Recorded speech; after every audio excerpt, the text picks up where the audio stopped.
In this video, you're going to learn how to claim and verify your Shopify website in Google Merchant Center in less than 5 minutes.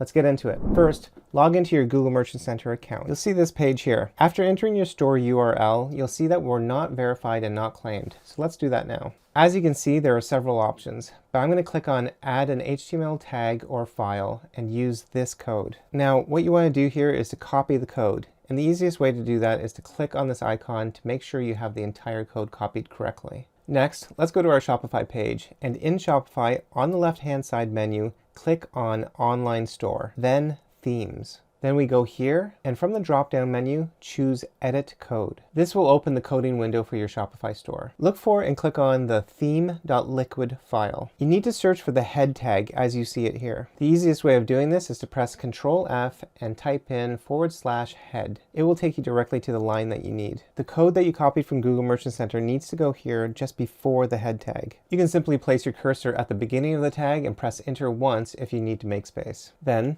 paste the code. Once you've done that, save the changes to the theme.liquid file and exit the page. Go back to your Google Merchant Center and click Verify Your Online Store here on the bottom right. Keep in mind that sometimes it can take 5 to 10 minutes for your code to appear on the site. If the verification is successful, a new screen will appear showing you that it's gone through. So there you have it. How to verify your Google Merchant Center account in 5 minutes or less. If you're watching this on YouTube, this video is part of our free Google Shopping course on our website. We made it 100% free, and it shows you everything that you need to know how to set up, optimize, and scale your shopping campaigns. I'll leave a link to the course down below. A quick pro tip for you. You can't have your Shopify store password protected or the verification won't work. Make sure the password is turned off before trying to verify your store. If you found this video useful, please hit the thumbs up and leave any comments below.